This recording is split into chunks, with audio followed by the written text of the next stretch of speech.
Fala galera, tudo bem? Sou o professor Roberto Falcioni, professor de História, e em nome da Secretaria de Educação, todos bem-vindos para mais uma aula de História. Vamos fechar hoje a trilogia, galera. Reino de Kush, África, do lado dos egípcios, os caras, ora, eram respeitados na história, hein? Mas antes eu vou trazer para vocês dois recadinhos muito importantes. Primeiro, antes nós tínhamos o link da presença e tudo mais, correto? Pois é, agora mudou. Agora a atividade da aula é ela quem computa a sua presença. Ou seja, fazer atividade está garantindo que você realmente esteve ali e fez a presença da aula. Tudo bem? E é ali que o professor depois utiliza para marcar no outro sistema, o chamado RCO, a presença de você na aula. O próximo recadinho, muito importante. Poxa, você está aí assistindo pela TV, está em casa, pegando aquele material impresso do colégio, tudo, mas você também pode acessar o Classroom. Tem como, pode acessar, vai lá, está valendo. Um não inibe o outro, nem invalida o outro. Pelo contrário, você pode, aos poucos, se familiarizar, começar a entender um pouco do sistema ali do Classroom e, quem sabe, até migrar para o sistema online. Fechou? Fechou a parte dos recados? Bom estudo para todos nós. Vou apresentar para vocês os 2 ou 3 objetivos da nossa aula de hoje. 1. Reconhecer a organização social do Reino de Kush. Lembraram a aula passada? Pô, eu perdi essa aula. Quem que é esses Kush aí? Vai lá, cara. É muito legal essa aula, pra vocês entenderem a formação. E hoje nós vamos falar sobre a sociedade dos Kushitas. 2. Identificar as especificidades da forma de sucessão política Kushita, que era bem diferente dos egípcios. 3. Apontar o papel de destaque das mulheres, chamadas Candaces, na liderança dentro do reino de Kush. Vamos lá, a gente sempre começa nossa aula fazendo uma discussão aí, trazendo uma problemática. Você saberia dizer do que se trata essa fotografia? Ah, professor, parece que são estátuas. Concordo com você. E aí? Se você observar um pouco a imagem deles, como que você descreveria essa imagem para mim? Estão com uma espécie de coroas? O que eles têm na fronte, inclusive, né, próximo à testa nessa coroa? Conseguem identificar? A galera do estúdio dando aquele foco para nós aqui, para o pessoal de casa identificar o que significa essa imagem dessa estátua. A cor da pele das estátuas, representando a pele das estátuas, né? Como que você iria identificar ou diferenciar em relação às civilizações da antiguidade? Muito bem, são as estátuas que representam a 25ª dinastia dos chamados faraós negros, governantes cuxitas que dominaram o Egito Antigo, inclusive entre 730 a 644, pessoal, parte da nossa aula de hoje. Vamos relembrar o que vocês estudaram na aula passada sobre o reino de Kush. Vocês viram a parte da Napata, Meroé, essa foto aqui, essa imagem de Meroé, a localização, pegamos a formação do reino de Kush e pegamos, inclusive, a atividade econômica, né, metais preciosos, pedras preciosas, e fechamos ali com o sorgo, até comentei um pouquinho sobre esse 5º cereal mais consumido do mundo. Vocês vão estudar comigo nessa aula a 25ª dinastia dos faraós negros, como que é a sociedade, como que era a sociedade cuxita, a política cuxita, inclusive, as sucessões, como que fazia essa mudança, quando morria um governante, um rei cuxita, como que passava sempre para o outro. Vou focar aqui no poder militar cuxita, muitas curiosidades sobre eles. E olha, a aula bacana essa, a gente fecha com as Candaces, chamadas Rainhas Mães Guerreiras. Eu sei, tá pensando o mesmo que eu, né? Ô, professor, tá parecendo aquele filme do Pantera Negra, aquelas guerreiras. Eu sei, eu tô pensando a mesma coisa que você. Vamos junto! Essa aula vai ter muito assunto para nós. Lembra da nossa última aula, onde estava localizado o reino de Kush? Aí, a parte egípcia. Olha o tamanho do Rio Nilo aqui. Ô, louco, meu! Segundo maior rio do mundo, segundo maior bacia hidrográfica do mundo. A palavra Núbia, o significado dela, significa ouro. Localizado nas margens do rio Nilo, na África, entre a primeira, aqui é o número 1 em romano, até a 6ª catarata, aqui seria a região cuxita. Essa imagem do império é quando eles dominaram o Egito, quando os cuxitas dominaram o Egito, tudo isso aqui virou Império Cuxita. Hoje, só relembrando aqui, está na região do Sudão, vocês viram na aula passada, e vamos para a nossa primeira aula, chamada Dinastia dos Faraós Negros. Por causa do Egito, os cuxitas precisaram formar um poderoso exército, um poder militar, treinamento, guerreiros. Inclusive, vou até comentar que algumas passagens bíblicas, por exemplo, Jeremias comenta do poder dos chamados guerreiros etíopes, que eram, assim, comparados como uma espécie de leopardo. É mais ou menos isso que está sendo citado, comparado com a força da velocidade, agilidade, a ferocidade, o poder, o ataque do guerreiro cuxita. Então, os caras eram comparados com o leopardo. Até aí, o que nos traz aqui de novidade? Esse período da 25ª dinastia é quando os cuxitas, por causa desse poder militar, conseguiram dominar, pegaram um momento de instabilidade, um momento de questões de disputa de poderes entre os faraós egípcios, e os cuxitas dominaram os egípcios. Isso dá para nós termos uma ideia do tamanho do poder militar que eram os cuxitas, né? Chegar a dominar o Império Egípcio, porque os caras não estão de brincadeira, não. E foi um período longo, entre 730 até 644 a.C., 730 a.C. até 644, o período que os cuxitas dominaram os egípcios. Esses faraós cuxitas eram chamados de 25ª dinastia dos faraós negros. Eu trouxe o primeiro para vocês aqui, chamado Pi, né? Na parte superior direita da Estela da Vitória, né, que foi construída em homenagem a ele. Aqui nós temos uma representação da imagem do faraó, o primeiro da dinastia dos faraós negros. Mais um aqui eu trouxe para vocês, e aqui me chama muito a atenção, na coroa dele tinha duas cobras. Então os faraós cuxitas pegaram essa imagem, essa representação, para dizer que tinha uma interligação entre o reino de Cush e os egípcios. Eles se consideravam sucessores dos faraós egípcios, tinham uma estratégia de marketing para legitimar o poder deles, os caras não eram de brincadeira não. Fizeram estátuas, né, todo aquele poder de marketing, de fazer uma ideia de ligação entre a religiosidade, né, o faraós com a encarnação dos deuses e tudo mais, faziam toda essa estratégia para legitimar o poder. Ordenaram a construção de pirâmides, assim como os faraós egípcios também, para que servissem de túmulos, né? E aí vem uma característica, uma curiosidade dos faraós negros, mais uma estátua que eu trouxe para vocês. Até na aula passada eu comentei com vocês sobre isso. A história do reino de Cush, eu confesso, tive uma dificuldade imensa para montar uma produção de aula rica, com fotografias, com imagens. Para eu achar essa imagem, eu demorei muito tempo para conseguir. Ela está hoje, inclusive, no Museu do Kerma. São as estátuas dos faraós negros, da 25ª dinastia. Provavelmente, inclusive nesse slide, ele está uma tradução de uma página da Wikipédia em outra língua, o que dificulta você conseguir encontrar às vezes, né, porque não está na nossa língua. Na antiguidade, nós sabemos que os egípcios se deram ao trabalho de apagar a história dos cuxitas, até porque era uma espécie de dor de cotovelo, tipo uma invejinha ou uma vergonha, né? Pô, nós já fomos dominados por esse reino do lado aí, né? Então eles quebravam as estátuas dos faraós negros na cabeça e nos pés.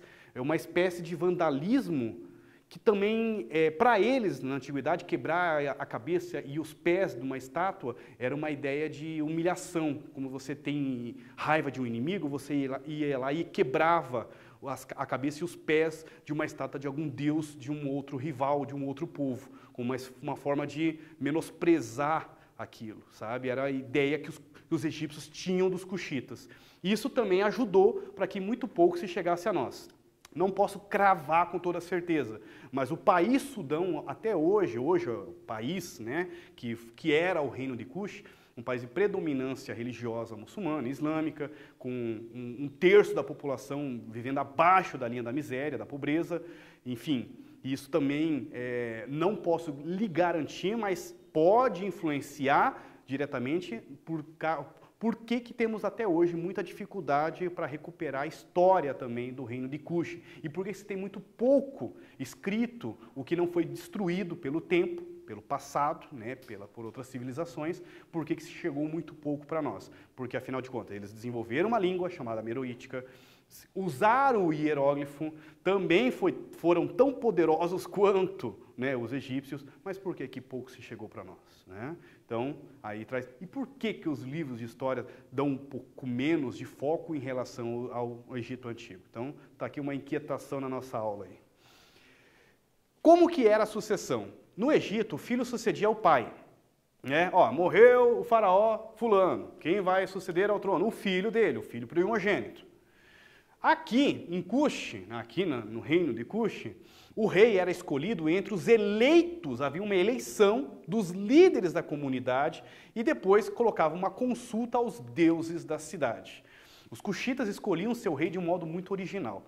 Inclusive, às vezes, não era nem o preferido da comunidade, não era nem o filho do rei cuxita. Normalmente, o irmão mais velho, que tem uma habilidade militar, que tinha uma força de eloquência política e guerreira, né? Ou seja, um líder guerreiro, escolhiam ele para ser o rei governante.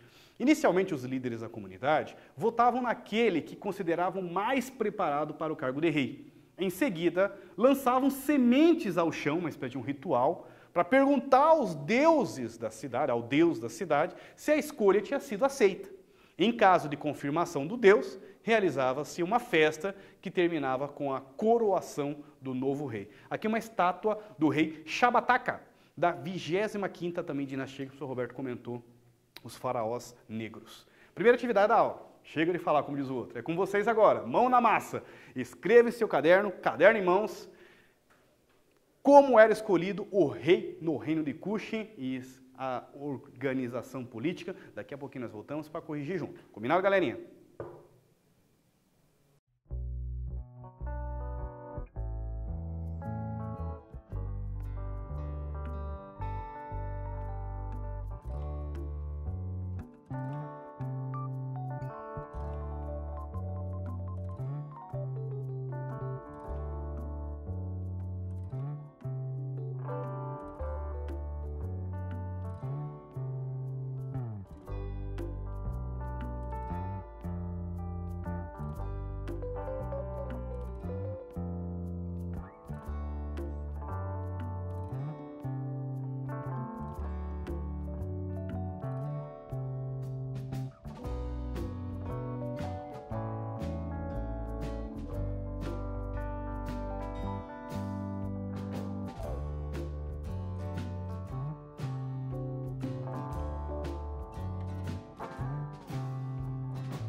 Voltei, galerinha. E aí, vamos corrigir juntos?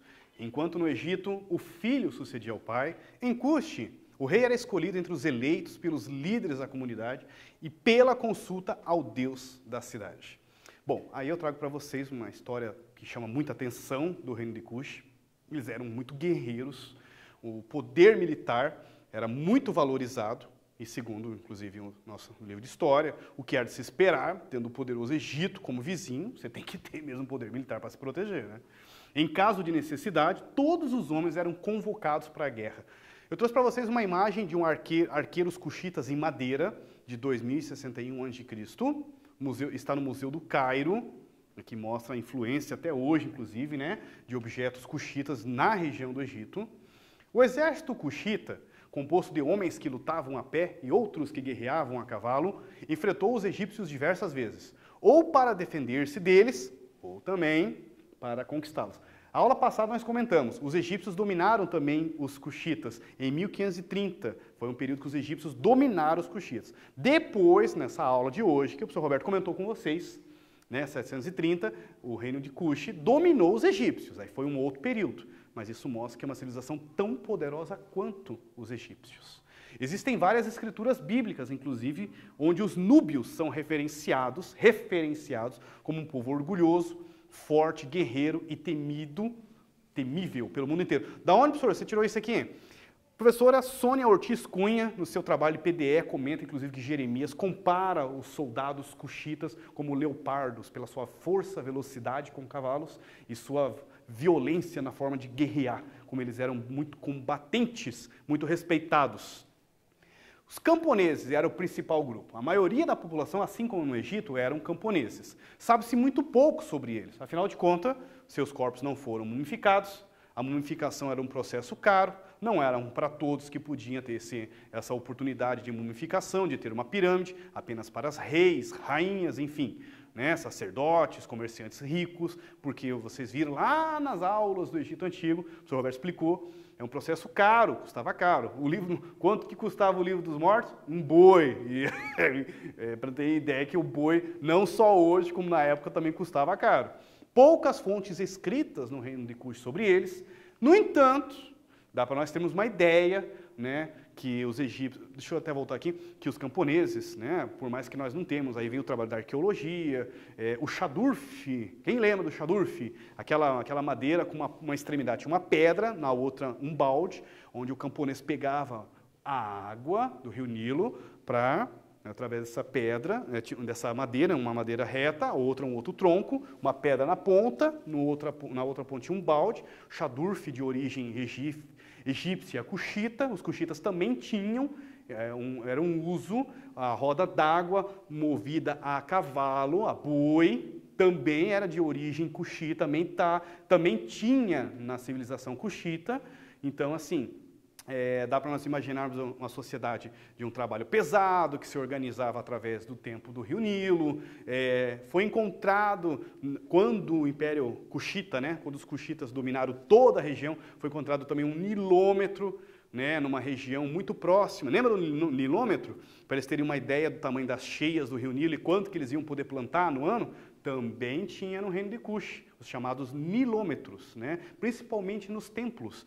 Eram várias escadarias, pedras, quando mais aumentava e transbordava o rio, batia naquela pedra, ali o sacerdote, que tinha essa função de fiscalizar, saberia quanto que ia dar de plantio, quanto que ia dar de abordagem da água, e daí eles imaginavam quanto que daria para eles plantarem, né, baseado nas cheias do rio. Na África Antiga, a rivalidade entre eles era comum sobre os escravos, né? Então, sobre o trabalho, sobre a venda de cativos, a venda de escravizados, viviam disputando territórios, rotas de comércios, melhores áreas de mineração. Em decorrência desse fato, as guerras ocorriam com muita frequência. E bem aí que a professora Sônia vai dizendo aí que vai surgindo os prisioneiros dessas guerras que acabam sendo vendidos ou se tornam escravos dos vencedores dessas guerras. No reino de Cuxi, os escravos eram utilizados principalmente nas minas de ouro, onde era um trabalho mais pesado, trabalhavam no deserto, extraindo ouro, pedras preciosas como ametistas, rubis e berilos, as pedras preciosas da região da Núbia.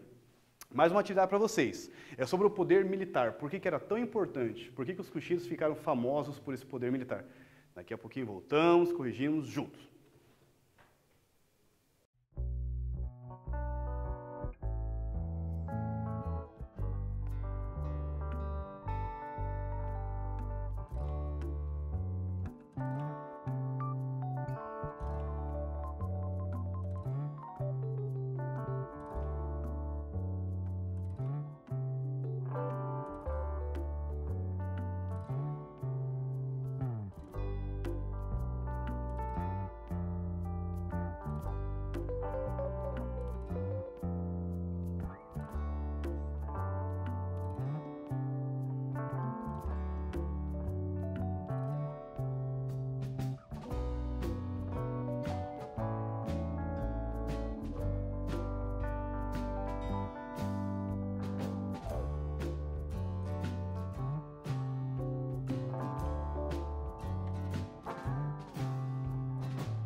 Voltei. E aí, vamos corrigir juntos? No reino de Kush, o ofício militar era valorizado. O que era de se esperar, tendo o poderoso Egito como vizinho, como o professor Roberto colocou, ou seja, para se protegerem contra as investidas egípcias de dominação, como também atacar os egípcios, marca a bobeira com os cuxitas para ver se eles não dominavam também.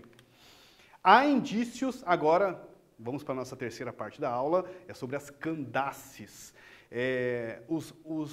Não somente as Candaces, né? As Candaces são as rainhas mães, né? Mas parece que o que a arqueologia, o que a história trabalha, é que o reino de Cush, ou os cuxitas, eram de uma linha matrilinear. Nossa, professor, o que é essa palavra? Matriarca.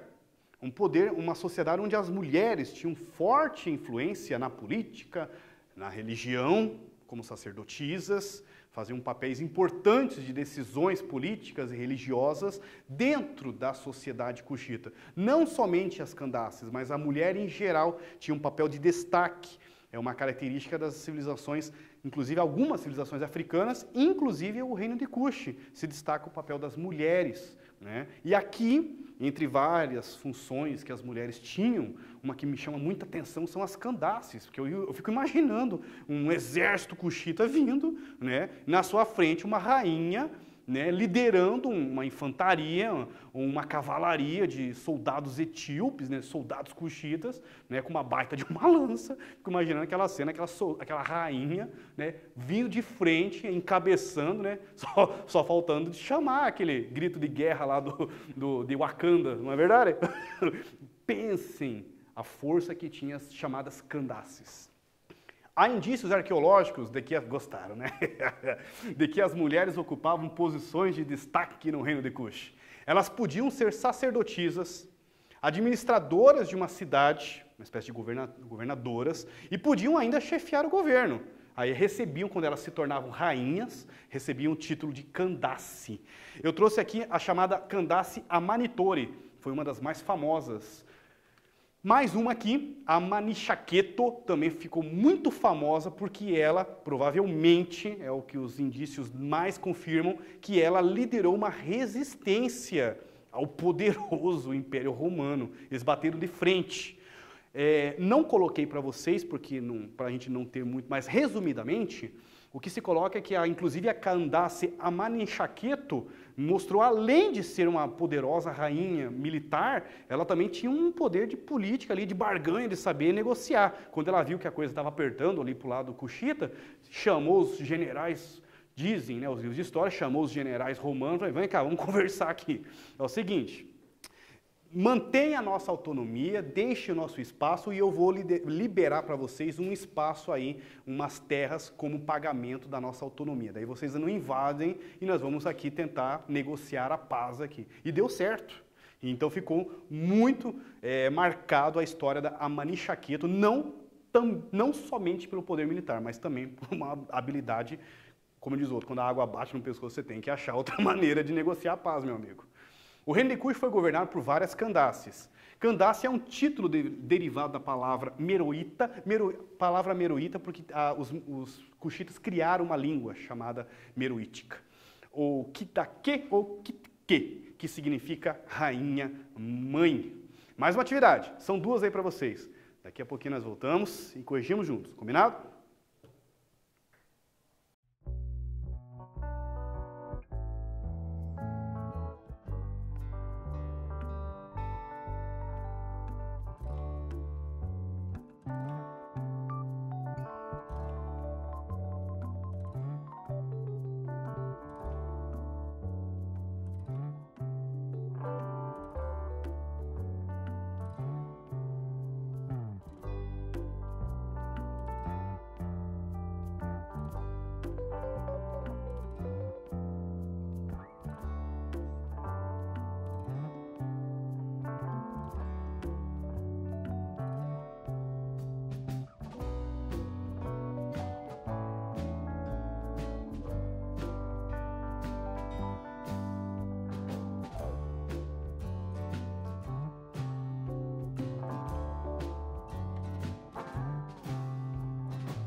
Voltei, galera.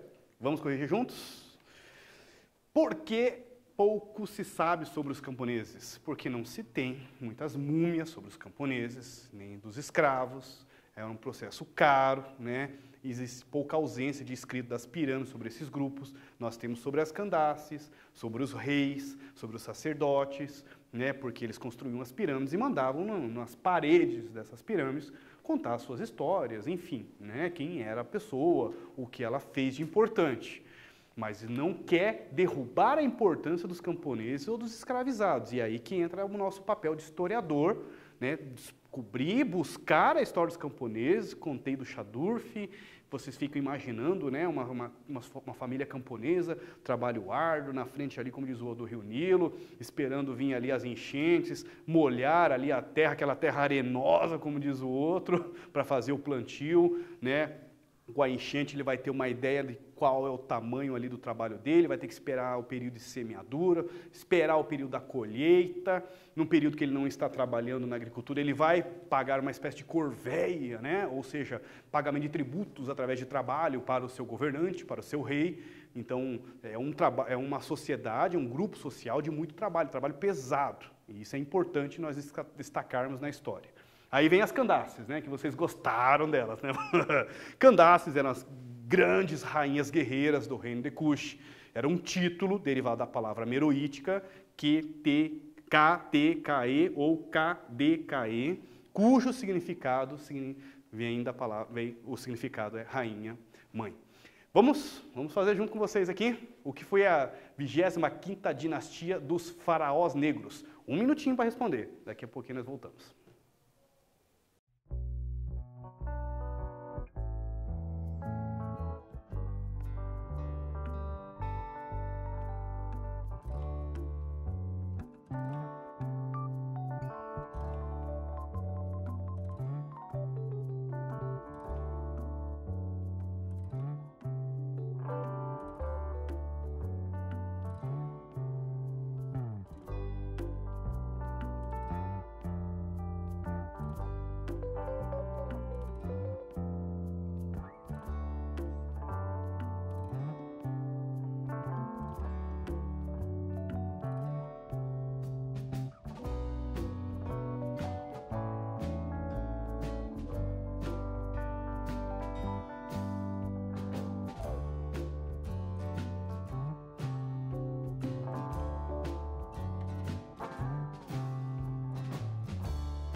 Voltei. Vamos corrigir juntos?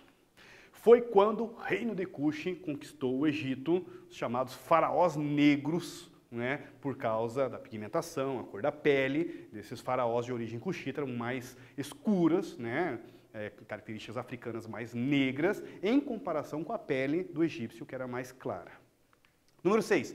O que significa a palavra Núbia? Ah, professor, eu não estou lembrado disso não. Quero ver quem está bem atento na aula aí. E está interligado, inclusive, com a aula passada. E ela está relacionada com um metal muito importante, em grande quantidade no reino de Cush. Foi lá no início da aula que nós comentamos. Daqui a pouquinho voltamos e corrigimos juntos.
Voltei.